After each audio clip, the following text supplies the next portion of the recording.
Olá pessoal, muito bem-vindos ao Conexões Ribeirão dessa terça-feira.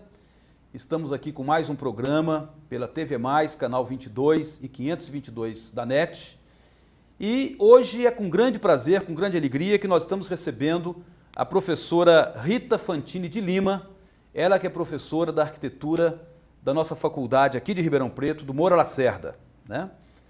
Então, é com grande alegria, com grande prazer, Rita, que nós estamos te recebendo aqui hoje para uma entrevista que eu tenho certeza será muito legal, muito interessante, né? Versando aí sobre o nosso patrimônio cultural e arquitetônico da cidade, né? Muito boa noite. Boa noite, eu que agradeço o convite, a oportunidade de falar, né, sobre esse trabalho tão importante para a nossa cidade. Bem-vinda. Obrigada. Ô Rita, é o seguinte, essa questão do nosso patrimônio cultural, histórico, arquitetônico aqui em Ribeirão Preto é sempre um problema sério, né? Isso é um problema que vem se arrastando há muito tempo, falta de políticas públicas, falta de interesse da própria sociedade e da própria gestão municipal, né? De desenvolver uma política mais coerente de preservação, né? De bens materiais, patrimônio imaterial também, né? Enfim, há uma dívida muito grande que vem se acumulando aí, né? Há algum tempo, né? Alguns casarões históricos que já tombaram, literalmente falando, né? Já não existem mais. Mas, ao mesmo tempo, a gente tem grupos, movimentos, iniciativas muito interessantes, né? Principalmente numa fase mais recente da cidade, que tenta se preocupar com essa questão e tenta encaminhar algumas iniciativas interessantes, né? E nós sabemos que agora, né, bem recentemente, na verdade é um processo que está em curso ainda, a restauração do Palacete Jorge Lobato, né, na esquina da Álvares Cabral com a Florencio de Abreu, né? Sabemos também que a arquitetura do Moura Lacerda teve um papel importante no acompanhamento, no direcionamento de todo esse processo, né? Então gostaríamos que você nos informasse, né, já que foi uma das professoras ali da faculdade que participou e vem participando ativamente desse processo, né? Gostaríamos de saber como é que foi o início, teve um convite, teve um namoro inicial aí com a família que comprou o palacete, né? Como é que foi os primeiros passos, né? Que resultou realmente no restauro e na recuperação desse patrimônio maravilhoso aí da nossa cidade? O início foi, na verdade, através de atividades que são extra sala de aula, né? Que são realizadas dentro da universidade, como a Semana da Arquitetura, que é, então, uma semana onde todas as aulas, né, param e são direcionados, então, todos os esforços para construir debates, realizar oficinas, né, atividades que complementem o currículo do estudante, né, as informações, né, para o estudante. E foi numa dessas semanas, que foi sobre patrimônio, que nós convidamos os proprietários, né, do palacete, eles tinham acabado de adquirir, e o nosso coordenador, que é o André Vezu, convidou então o Carlos, né, e o Hector, que era filho dele, para participar da semana e ver, né, o que estava sendo essa discussão sobre patrimônio dentro da universidade. E dali surgiu então uma parceria onde nós propusemos para os proprietários um trabalho todo de levantamento histórico e físico do palacete que pudesse dar suporte para a intervenção, que é, na verdade, o que nós, né, como professores e alunos, poderíamos contribuir para esse processo, já que a questão da intervenção, de fato, no edifício necessitava de um profissional especializado, do qual nós não tínhamos, né? Nós sabemos muito de teoria de restauro, de intervenção, mas na prática é uma questão para especialistas mesmo, né? E também havia nessa semana, né, houve a participação de um ex-aluno, que é o Marcos Tonhão, que hoje é um especialista em restauro e que acabou conhecendo o Carlos e se tornou, então, o responsável pelo processo de restauro da casa.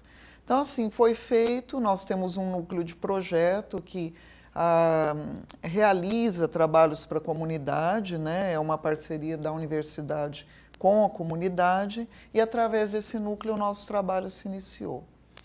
Ô Rita, e o envolvimento, assim, né, do próprio curso de arquitetura, principalmente em relação aos alunos, foi uma coisa interessante? Eles se envolveram, eles apostaram nessa ideia, teve ganhos no sentido acadêmicos, né, no sentido de formação, né, da garotada lá da arquitetura? Como é que foi isso aí? Muito ganho para os alunos e para nós, né, professores, porque tanto eu quanto o Domingos Guimarães, né, que é o meu parceiro nesse trabalho, aprendemos muito com esse trabalho e os alunos certamente, né, houve assim um enorme interesse pela participação, né, nesse trabalho, e à medida que os alunos iam vendo o resultado, né, já produzido a cada semestre, o interesse foi aumentando. Então nós tivemos muitos alunos participando, todos aprenderam muito, né? Assim, foi a primeira experiência realizada na universidade desse tipo, né? Então todos aprenderam e certamente foi um ganho muito grande. Todo o trabalho, né? Toda parceria da universidade com a comunidade é um aprendizado muito grande, porque são experiências práticas, é quando o aluno de fato se aproxima da comunidade, do público, né? Do usuário, que é, na verdade, o objetivo final do projeto de arquitetura, né? Quem usa o espaço, né? Então, a oportunidade dessa aproximação é dada através desses trabalhos extra sala de aula, né? Muito bem. Ô Rita, você disse que a arquitetura do Moura Lacerda não foi responsável pelo projeto de restauro propriamente dito, mas vocês acompanharam muito de perto, imagino eu, sim, né? Sim. Passo a passo ali, quer dizer, é um processo demorado, um processo que exige muita técnica, muita apuração do conhecimento, aplicação do conhecimento, né? E nesse sentido, né, desse acompanhamento que vocês fizeram do restauro, o que mais chamou a atenção de você? Que fatos mais significativos assim você pode ressaltar para a gente aqui, né? Porque afinal de contas é uma edificação bem no centro da cidade. Muita gente passava ali durante muito tempo, via os gatinhos ali, os gatos, né? Um prédio abandonado, né, caindo, enfim, o desleixo completo que eu falei antes, né, por parte do poder público, da própria sociedade, né, que não se interessa na preservação dessa memória importante para a formação da cidadania, da formação, né, das pessoas. Afinal, eu acho que esse restauro foi alguma coisa assim que deve ter mexido muito com vocês, né? Tem alguns fatos interessantes que você possa estar passando para a gente? Eu acho que a primeira coisa notável, né, desse restauro foi o cuidado que a família teve no restauro, porque assim, não há uma regra para se fazer um restauro, né? Há várias orientações, várias teorias, né, que são aplicadas, né, sobre restauro, várias correntes diferentes, né, quando se trata de patrimônio, em como intervir num patrimônio. E nesse sentido, há experiências muito positivas e também muito negativas, né? Para você ter uma ideia, por exemplo, recentemente o próprio IPHAN está aprovando a troca das telhas do século XVIII das igrejas de Ouro Preto por telhas novas, né? Quer dizer, que sentido tem isso? Então, assim, a primeira coisa que me chamou a atenção foi, de fato, o bom senso dos proprietários em fazer um restauro bem feito. E outros pontos, né? Assim, na verdade, a primeira vez que eu acompanho um restauro de perto, né? Vendo como as coisas são feitas, foi especialmente o entendimento do processo construtivo dessa casa.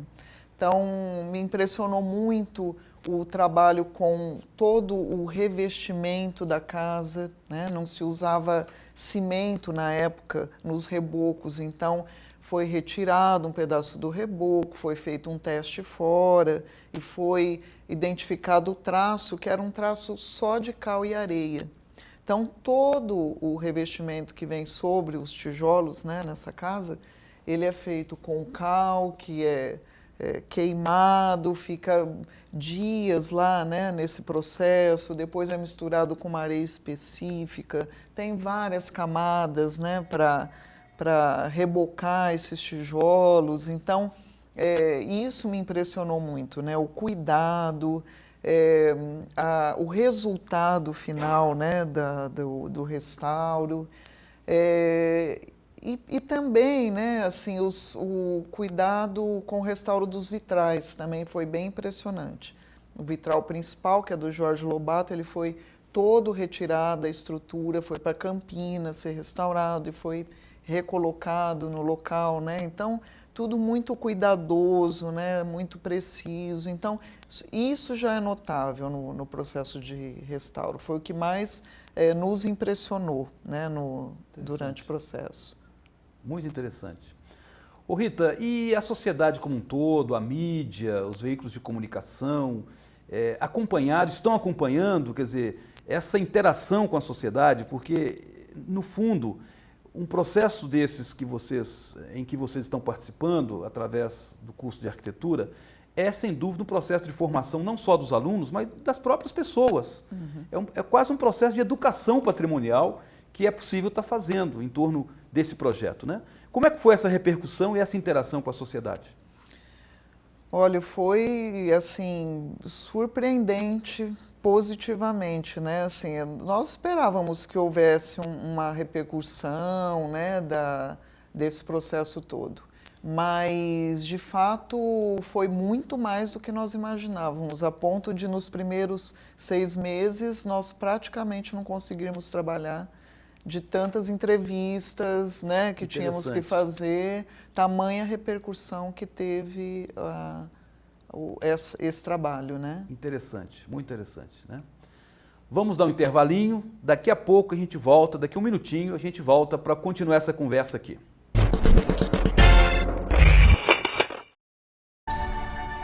Ela surpreendeu a cada semana com assuntos interessantes e convidados para lá de especiais. Foram temas importantes, muitos polêmicos, em programas que informaram, divertiram e até emocionaram. E você sempre se perguntando, quem será o convidado desta semana? Quer saber quem estará comigo nas próximas edições? Não dá para revelar agora, mas eu garanto que nesse ano terá muito mais surpresas. TV+, a nossa paixão por Ribeirão só aumenta.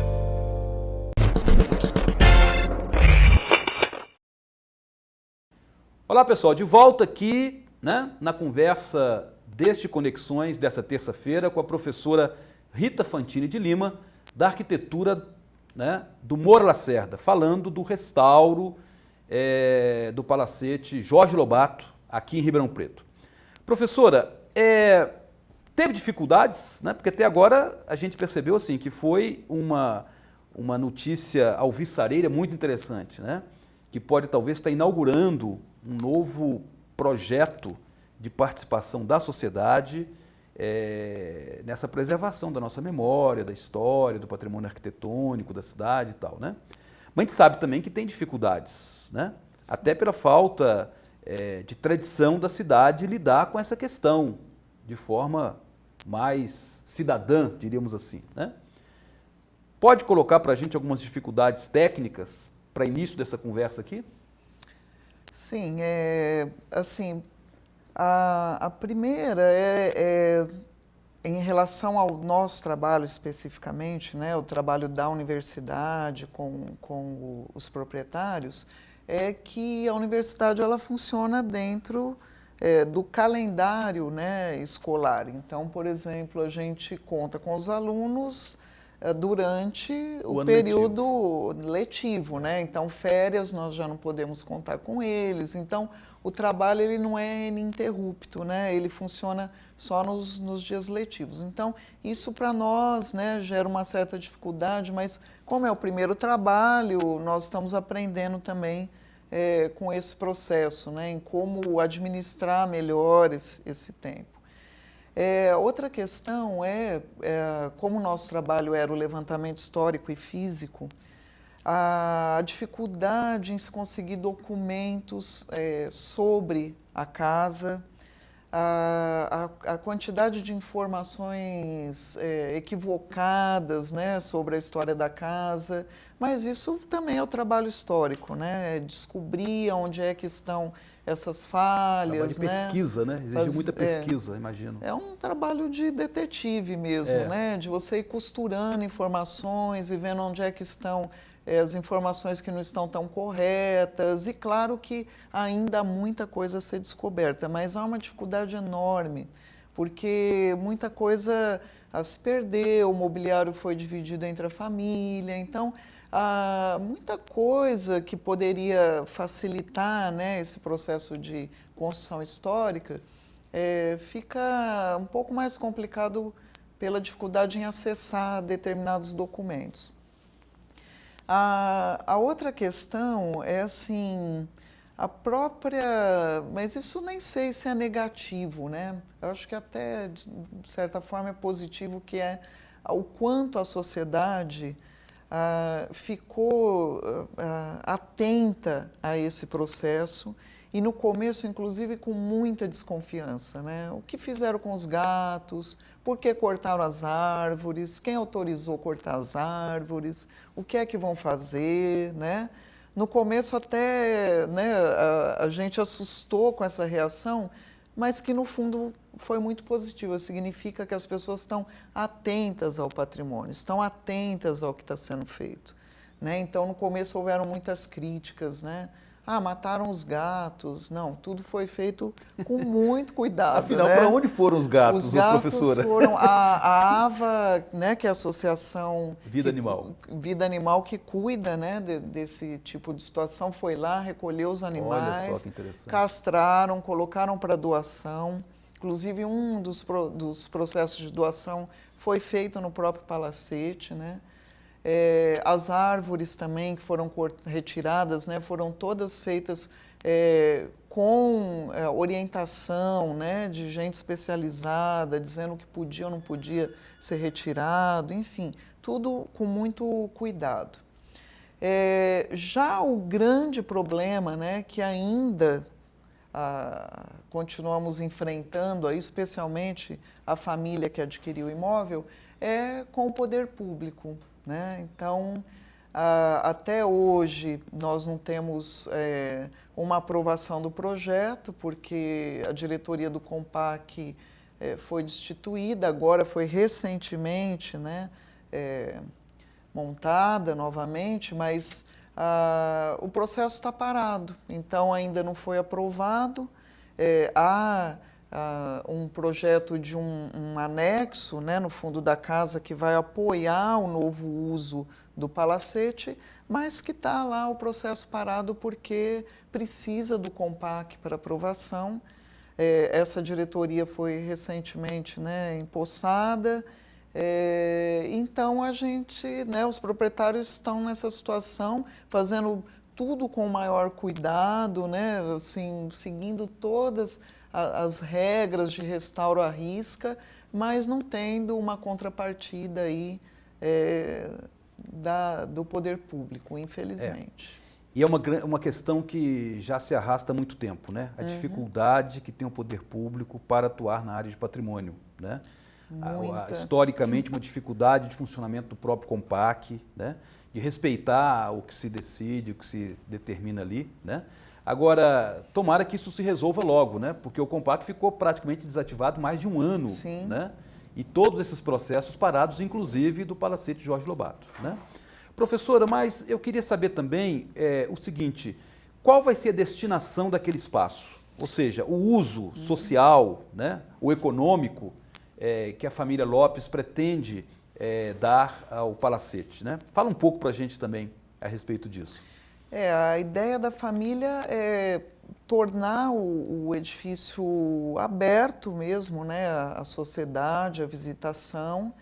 Ali vai ser implantado um café e um restaurante que vão se aproximar, né, da temática, do período em que a casa foi construída. A casa é de 1922, então num período áureo aí, né, do café, e então a ideia é montar um restaurante e o café que se aproximem, né, desse tema. Inclusive eles estão estudando como eram as comidas na época, né, e vai ser toda a base do restaurante vai partir desse princípio. Então né? a ideia é ter um cardápio da década de 20, Sim, uma coisa assim? sim, Olha que interessante. Essa é a ideia.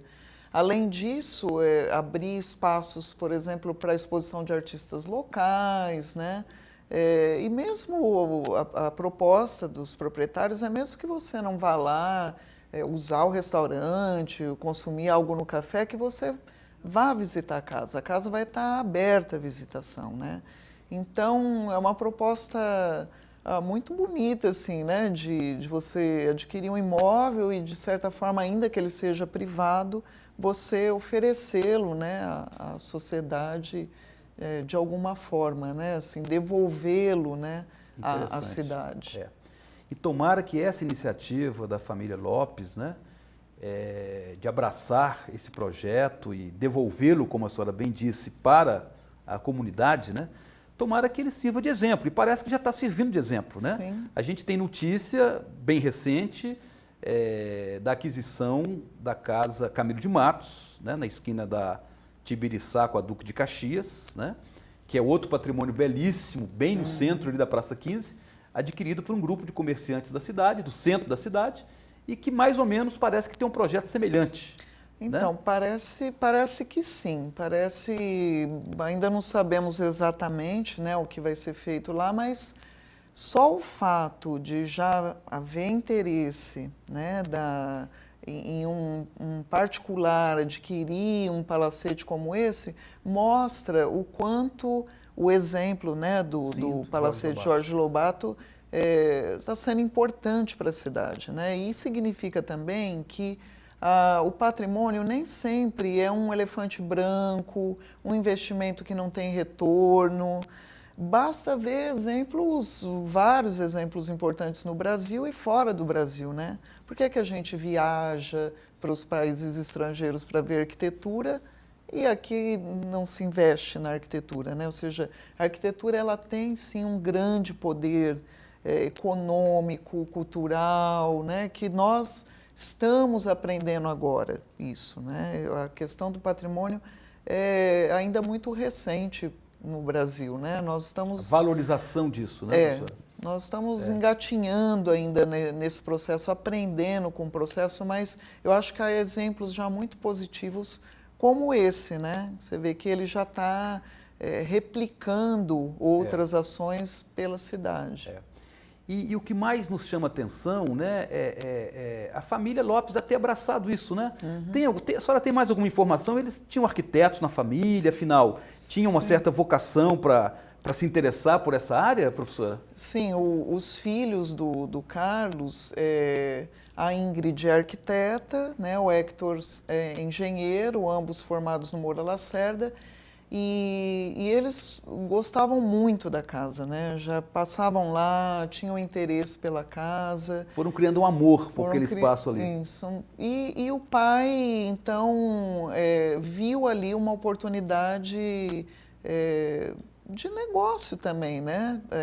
Comprando, adquirindo esse palacete e dando aos filhos, né, a oportunidade, então, de realizar um processo belíssimo desse, né, de restauro, intervenção na casa e de torná-la, então, objeto, né, de atividade para os dois.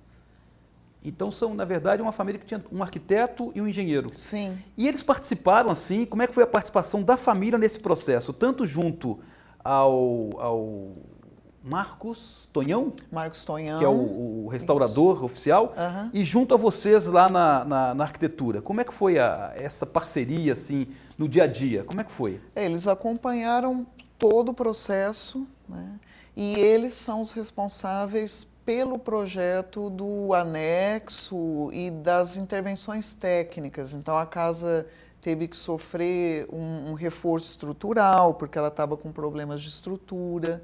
Então, isso foi feito, né, pelo Hector, pelo pai, né? Então eles botaram a mão na massa, não Sim. ficaram só na observação do processo. Sim, toda a parte de Interessante. madeira foi restaurada pela equipe deles. Aliás, acho que é uma coisa importante também de se falar, né, num processo como esse. Eles são donos de uma construtora. Sim. E toda a mão de obra utilizada nesse projeto foi da construtora. Olha só.